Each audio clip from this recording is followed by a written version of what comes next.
Hello friends, welcome to my YouTube channel. आप सभी लोगों का स्वागत है। हम लगातार वर्क कर रहे हैं, आप लोग मेरा साथ दे रहे हैं। हम लोगों ने जो डिस्कस किया है चैप्टर नंबर 3, जो हमारे कंटिन्यूएशन में है, motion in a straight line. We have discussed about frame of reference, rest, body in rest, body in motion, distance, displacement. एक बार फिर रिवाइज कर लेते हैं एक बार डिस्टेंस डिस्प्लेसमेंट को, क्योंकि इनकी रिक्वायरमेंट हमारे लिए आगे तक पड़ेगी। देखिए, डिस्टेंस सिंपली किसे कहेंगे? जहां से चले, जहां लास्ट तक पहुंचे, चाहे रिटर्निंग हो, चाहे सर्कुटस पाथ हो। सर्कुटस पाथ का मतलब होता है कि इनिशियल पॉइंट भी वही होगा और एंड पॉइंट भी वही होगा। तो एक्चुअल पाथ लेंथ जितनी कवर की जाती है किसी भी पाथ की, उसको हम क्या कहते हैं? डिस्टेंस कहते हैं। डिस्टेंस में कहीं कोई चेंज नहीं आता है, चाहे कर्व हो, आपको जो मेजर करना है वो अलोंग द कर्व मेजर करना है। तो एक्चुअल पाथ लेंथ जो कवर्ड होगी वही हमारी क्या होती है? डिस्टेंस होती है। Distance is a scalar quantity. इसके बारे में मैं थोड़ा सा अभी जिक्र करूंगा इसके बारे में, क्योंकि आगे जाकर के काफी हद तक इसमें स्केलर वेक्टर है, लेकिन फिलहाल मैं जिक्र करूंगा इसमें। दूसरा, हमने बात की थी डिस्प्लेसमेंट की। डिस्प्लेसमेंट में क्या कहा था कि shorter distance between initial and final position. जहां से चलते हैं, जहां पहुंचते हैं, उनके बीच की शॉर्टर डिस्टेंस लेंगे। अगर हम चल रहे हैं perfectly along the straight line, then the distance and the displacement both are equal. अगर हमने यहां से चलते चलते रिटर्न मार दिया तो क्या होगा? हम ए पॉइंट से चले थे, बी पे पहुंचे, बी से चले के लौट करके ए पर आ गए। तो इनिशियल और फाइनल जो पोजीशन है, पॉइंट है, वो सेम है। और ऐसी कंडीशन के अंदर डिस्प्लेसमेंट जीरो होगी, लेकिन डिस्टेंस कितनी होगी? डिस्टेंस होगी आपकी जितना ए से लेकर बी तक का पाथ प्लस बी से लेकर के ए तक की पाथ लेंथ, ये हमारी क्या होगी? डिस्टेंस के इक्वल हमारी होगी। अब ये जब हम कहते हैं डिस्प्लेसमेंट जीरो क्यों हुआ? देखिए, अकॉर्डिंग टू डायरेक्शन, ये हमारा अगर राइट हैंड साइड चलता है तो ये लेफ्ट हैंड साइड है। जितना पाथ हमने राइट में कवर किया है उतना ही पाथ हमने लेफ्ट में कवर किया है। तो अगर कोऑर्डिनेट सिस्टम की अगर हम बात करते हैं तो इसके अंदर ये ओरिजिन होता है। जो हम राइट की तरफ चलते हैं तो पॉजिटिव एक्स होता है, इस तरफ चलते हैं तो नेगेटिव एक्स होता है। डायरेक्शन के अकॉर्डिंग हम बात करें तो पॉजिटिव नेगेटिव मिलकर क्या होगा? जीरो बना देगा, जीरो जीरो। ये होगी डायरेक्शन। अगर हम पाथ लेंथ की बात करें तो पाथ लेंथ कभी नेगेटिव नहीं हो सकता, पाथ लेंथ हमेशा पॉजिटिव होता है। पाथ लेंथ कभी डिक्रीज नहीं हो सकता, डिस्प्लेसमेंट डिक्रीज हो सकता है। जो ये क्वांटिटी है हमारी displacement, it is a vector quantity. लेकिन थोड़ा सा अब स्केलर वेक्टर के बारे में आपको ब्रीफ आइडिया हम देके चलते हैं। सबसे पहले हम बात करते हैं स्केलर क्वांटिटी के बारे में, क्योंकि इसके बारे में हम जो जिक्र करेंगे, जो नेक्स्ट चैप्टर हमारा है मोशन इन ए प्लेन, उसमें भी जिक्र करेंगे। लेकिन जब हमारे पास यहाँ स्पीड की बात करेंगे, वेलोसिटी की बात करें, एक्सेलरेशन की बात करें, तो ऐसा हो ही नहीं सकता कि हम स्केलर वेक्टर की बात ना करें।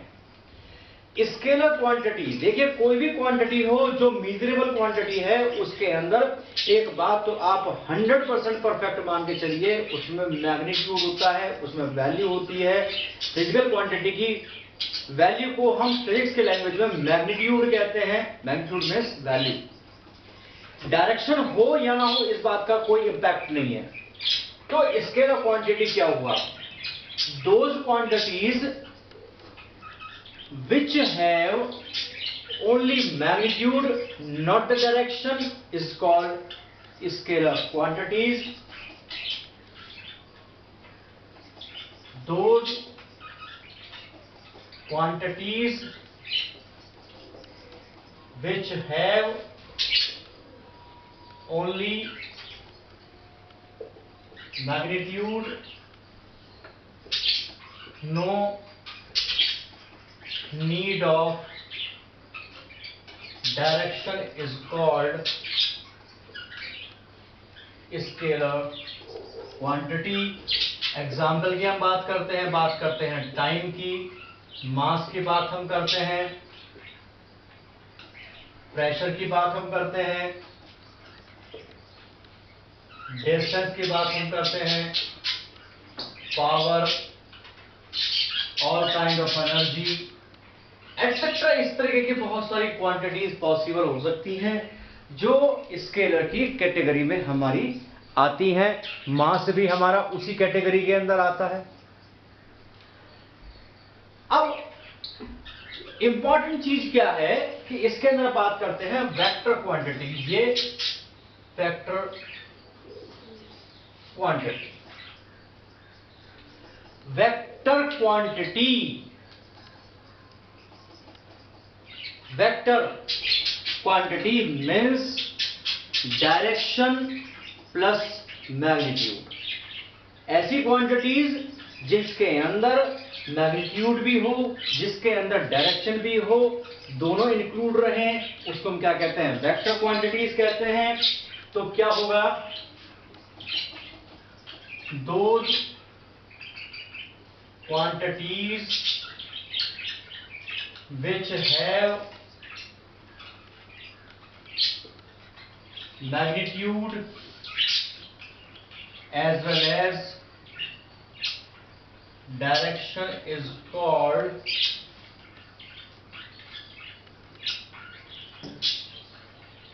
Vector quantity.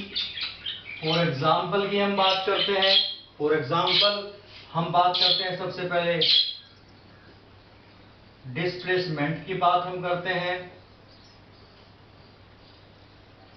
वेलोसिटी की बात हम करेंगे, एक्सेलरेशन की बात हम करेंगे, फोर्स, इंपल्स, टॉर्क एक्सेट्रा, इनकी हम बात करेंगे। तो इस तरीके से डायरेक्शन होती है। डायरेक्शन में किस तरीके से इसको हमें बताया जाता है, कहाँ इनिशियल पॉइंट होता है, कहाँ फाइनल पॉइंट होता है, इसके बारे में भी आप थोड़ा देखिए। क्योंकि जब हम किसी भी टॉपिक को पढ़ें तो उसे इलैबोरेट करें, उसे एक्सप्लेन करें। इस बात की रिक्वायरमेंट नहीं है कि आपसे वो इस चैप्टर के लिए जब आपका कोई यूनिट टेस्ट होगा तो उसमें आपसे ये स्पीड पूछेगा या वेलोसिटी पूछेगा तो आपको ये बताएगा पहले भी डिफाइन करो वेक्टर स्केलर। नहीं, आपका खुद मोटिव होना चाहिए कि मैं उस क्वांटिटी को पूरी तरह डिफाइन करूं जिससे कि मेरे जो मार्क्स हैं उस पर कोई इंपैक्ट ना हो, उस पर कोई फर्क ना पड़े, मुझे मार्क्स कंप्लीट मिलने चाहिए। चलिए आगे हम बात करते हैं रिप्रेजेंटेशन की। रिप्रेजेंटेशन कैसे होना चाहिए?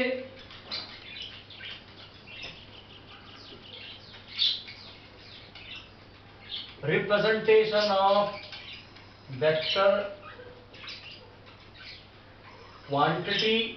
वेक्टर क्वांटिटी कैसे होगा? सपोज करो कि ये हमारा एक ए पॉइंट है, बी पॉइंट है और हमने एक लाइन खींच दी है। इसकी जो सेपरेशन है वो 1 किलोमीटर है। बॉडी स्टार्ट करती है यहां से, तो इसको हम कहते हैं इनिशियल, और बॉडी पहुंचती है यहां, तो ये हो गई फाइनल। तो इसमें डायरेक्शन शो कराने के लिए जो वेक्टर क्वांटिटी स्टार्ट होती है वो आपकी इनिशियल से स्टार्ट होती है and it is represented by an arrow. Arrow हमेशा किस पॉइंट की तरफ होगा? जो फाइनल पॉइंट होता है, यानी बी पॉइंट हमारा होगा। जो लेंथ है यहां से लेके यहां तक की जो लेंथ है, ए से लेके बी तक की लेंथ की हम बात करते हैं, it is called magnitude of a physical quantity. जो भी क्वांटिटी हम मेजर कर रहे हैं, चाहे हम वेलोसिटी की हम बात करें, हम एक्सेलरेशन की बात करें, फोर्स की बात करें, जो क्वांटिटी हम मेजर कर रहे हैं, जो वेक्टर की लेंथ है वो क्या बताएगी? वो बताएगी आपका magnitude of A given physical quantity. साथ में जिस डायरेक्शन में एरो होता है, जिस तरफ एरो होता है वो फाइनल पॉइंट होता है, टेल जहां होती है वो इनिशियल पॉइंट होता है। It is very important point. चलिए नोट करिए। अब हम चलते हैं नेक्स्ट टॉपिक पर। चलिए आइए नेक्स्ट टॉपिक में हम बात करते हैं। हमने डिस्कस किया था टाइप्स ऑफ मोशन के बारे में डिस्कस किया था। We have a 3 types of motion. कौन कौन से? 1 dimension motion, 2 dimension motion and 3 dimension motion. अब हम इसमें जो बात करेंगे, चलिए मोशन की तो बात होगी, जैसा हमें ऑब्जेक्ट के अकॉर्डिंग हम उस मोशन को डिसाइड करेंगे। लेकिन अब हम सबसे पहले हम बात करते हैं speed. Speed represented by small b। Speed क्या है? The total distance covered bye a body in a unit time is called, और a distance covered by a body in unit time is called speed of an object or speed of an body. The distance covered by an object in unit time is called speed of an object। मैंने इसके अंदर total नहीं लिखा, मैंने इसके अंदर average की बात नहीं करी है। हम जो केवल बात कर रहे हैं वो केवल स्पीड की हम जो बात कर रहे हैं। तो हम आगे इसको कैटेगराइज करेंगे, किस तरह की स्पीड होती है, वेरिएबल होती है, यूनिफॉर्म होती है, अब इंस्टेंटेनियस होती है, किस तरीके की होगी वो हम बाद में बात करेंगे। लेकिन सबसे पहले जो बेसिक डेफिनेशन है, आप ऐसे भी कह सकते हैं total distance covered by the body in unit time, और ये भी कह सकते हो it is the ratio of total distance to the total time taken in the motion is called speed. तो कई तरीके हैं। अब इसके बाद हम बात करते हैं, ये हमारी बात हो गई। अब ये किस किस तरीके की होती है, स्पीड कैसी होती है, टाइप्स ऑफ स्पीड की हम बात करेंगे। पहले हम बात करते हैं यूनिफॉर्म स्पीड के बारे में बात करते हैं। यूनिफॉर्म बहुत अच्छा वर्ड है, uniform. It is well known to everyone. Uniform speed, uniform speed means जो रेशो होना चाहिए, यानी यूनिफॉर्म स्पीड का मतलब होगा जहां से ऑब्जेक्ट चले, जहां पहुंचे, वहां उसके मैग्नीट्यूड में, वहां तक उसके मैग्नीट्यूड में कोई चेंज नहीं आना चाहिए। Means the ratio of distance covered by the body to the time taken at each and every point or between the 2 points always remains constant। तो हम क्या कह सकते हैं? The speed is said to be uniform if the body covers equal distances in equal interval of time।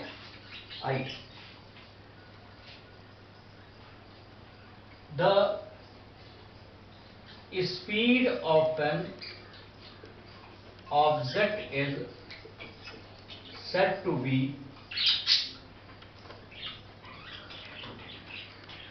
uniform if an object covers equal distances in equal interval of time। That is, during the motion, the value or magnitude of speed between 2 points,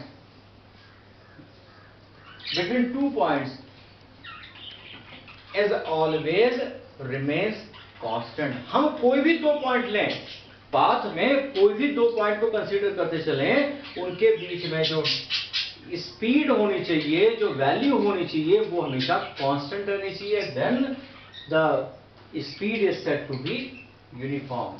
second आती है हमारी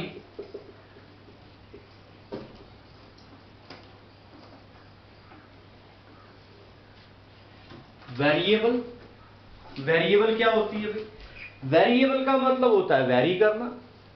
और very कैसे करेगी? Very करने का तरीका क्या है? बस अब इसके अंदर unequal distances in equal interval of time, और ये भी कह सकते हो equal distances in unequal interval of time. देखिए मेनली हम क्या कहते हैं, the speed of an object is said to be variable if an object covers unequal distances in equal interval of time।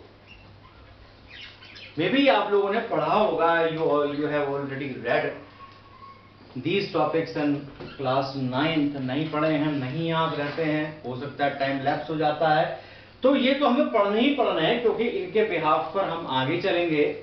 तो वेरिएबल स्पीड हमारी clear होनी चाहिए। Variable speed क्या है, unequal distances in equal interval of time की हम बात करते हैं। इसके बाद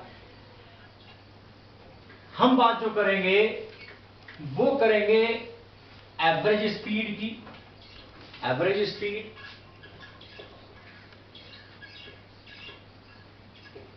एवरेज स्पीड कैसे निकालते हैं? एवरेज स्पीड निकालने का पर्पस क्या है, क्यों निकालते हैं एवरेज स्पीड? एवरेज स्पीड उस कंडीशन में निकाली जाती है जब हमें नीड होती है एक पर्टिकुलर वैल्यू की, और हमारे पास जो मोशन है वो वेरिएबल है। तो ऐसी कंडीशन में हम क्या करते हैं, average speed of object is defined as the ratio of total distance covered by the body to the total time taken during the motion.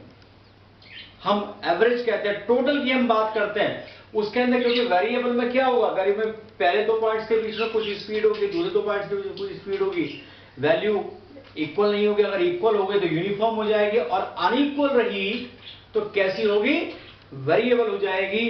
तो हम क्या कहेंगे, it is defined as the ratio of total distance covered by the body to the total time taken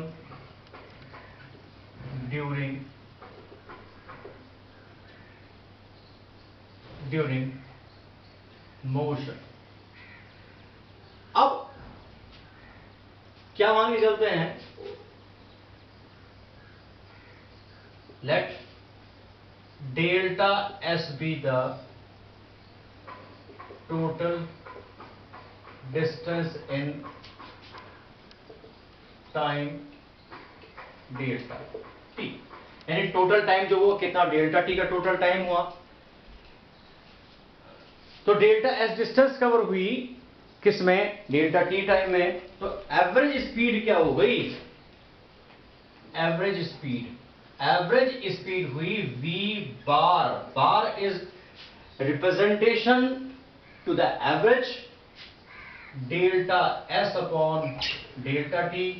quantity कैसी होगी, quantity होगी scalar, unit क्या होनी चाहिए, यूनिट होनी चाहिए मीटर पर सेकंड, सेंटीमीटर पर सेकंड, और जो भी आप जिस यूनिट सिस्टम के अंदर आप इसको कंसीडर कर रहे हैं।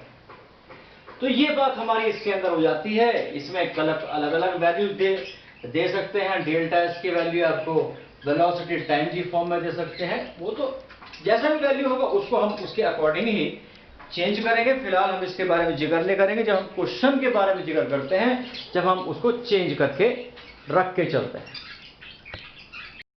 इससे ही रिलेटेड एक टॉपिक आता है, क्योंकि एवरेज हमारा हो गया।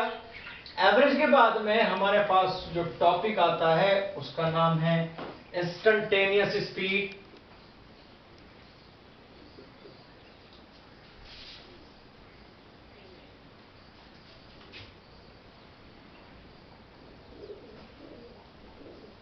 इंस्टेंटेनियस स्पीड, इसका बड़ा इंपॉर्टेंस है। इंस्टेंटेनियस स्पीड को डिफाइन कैसे करेंगे? देखिए, हमें किसी पर्टिकुलर पॉइंट पर जो हम मोशन कर रहे हैं, पर्टिकुलर पॉइंट पर पर्टिकुलर टाइम पर जो हमें स्पीड या वैल्यू हमको मिलती है उसे इंस्टेंटेनियस कहते हैं। इंस्टेंट तुरंत देखा और तुरंत हमने मेजर कर लिया, ये इंस्टेंट है। तो डेफिनेशन क्या होनी चाहिए? डेफिनेशन इसकी होनी चाहिए, the speed of an object, the speed of an object at a particular instant of time at a particular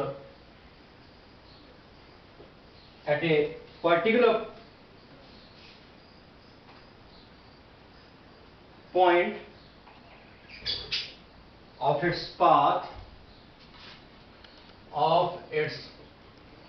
path is called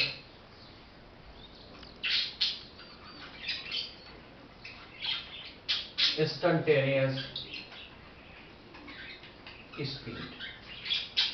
अब आते हैं किस तरीके से करते हैं। देखिए, एवरेज स्पीड आपने ऊपर कैलकुलेट की है, v bar is equal to delta s upon delta t. ऐसे कंडीशन के अंदर हम जो चेंज कर रहे हैं, किसमें चेंज कर रहे हैं? ऑब्जर्व कर रहे हैं डेल्टा एस में, ऑब्जर्व कर रहे हैं विद रेस्पेक्ट टू टाइम के रिस्पेक्ट में कर रहे हैं। तो इसके अंदर डिस्टेंस जो है वो आपका डिपेंडेंट क्वांटिटी हो गई और टाइम जो है वो इंडिपेंडेंट हो गई, क्योंकि टाइम नेवर स्टॉप, वो कभी नहीं रुकता है। तो हम कहते हैं कि इफ की condition delta t tends to zero, ये जो एरो का निशान लगाया गया है ये क्या रिप्रेजेंट कराएगा? It shows tending to zero, delta t tending to zero. Tending to zero का मतलब होता है the value of delta t is very closer to zero but not zero. अगर वैल्यू डेल्टा टी की जीरो हो गई तो हम किसी भी क्वांटिटी को जीरो से डिवाइड करेंगे, इट बिकम्स इनफाइनाइट, अनडिफाइंड हो जाएगा। लेकिन इट इज एक्सट्रीमली स्मॉल और वेरी वेरी स्मॉल, तो हमने इसको जीरो के इक्वल टेंड किया। तो इंस्टेंटेनियस स्पीड कैसे निकालते हैं? It is represented by v and differential की फॉर्म होती है कि लिमिट एंड कंटिन्यूएशन होगा, जो आप मैथ्स वाले स्टूडेंट है वो पढ़ेंगे या पढ़ लिया होगा, delta s upon delta t and v is equal to ds upon dt। ds upon dt is the instantaneous speed at a particular instant of time at a particular point of its path is called instantaneous speed। तो इसको हम कैसे करते हैं? इसकी value find out करने के लिए हमें हमारे पास एक इक्वेशन होती है, चाहे क्वाड्रेटिक हो चाहे लीनियर हो, बट वो इक्वेशन किस फॉर्म में होगी? वो एस की इक्वेशन टी की फॉर्म में होगी। मीन्स जो इक्वेशन जो लिखी जाती है वो डिपेंडेंट और इंडिपेंडेंट वेरिएबल्स की फॉर्म में लिखी जाती है। डिपेंडेंट कौन है? एस डिपेंडेंट है, टी इंडिपेंडेंट है। तो टी की वैल्यू हम किस में लिखेंगे? एस की वैल्यू लिखेंगे टी की फॉर्म में लिखेंगे। Then making the differential at a particular time, तो हम क्या मेजर करेंगे? इंस्टेंटेनियस स्पीड को मेजर करेंगे। इसके बेसिस पर कुछ क्वेश्चंस हैं, वो नेक्स्ट वीडियो में हम आज बताएंगे। तो अभी केवल इतने टॉपिक्स को रिवाइज करिए। रिवाइज करने के साथ साथ आप लोग बहुत अच्छी तरह कॉन्सेप्ट्स को देखिए, प्रॉब्लम नहीं आएगी, गारंटी है। वीडियो को स्टार्टिंग से लेकर के एंड तक देखिए, मेरे साथ बने रहिए। फिजिक्स के टाइम में है, फिजिक्स के जमाने में है, कहते रहिए I will, I do, I must do, हो जाएगा। Be positive, don't overconfident, have questions, success will be the next level. Video कैसी लगी इसके बारे में आप लोग कमेंट बॉक्स में जरूर बताएं, फीडबैक जरूर दें। मेरे साथ बने रहिए, खुश रहिए, हंसते रहिए, मुस्कुराते रहिए। Thank you for watching.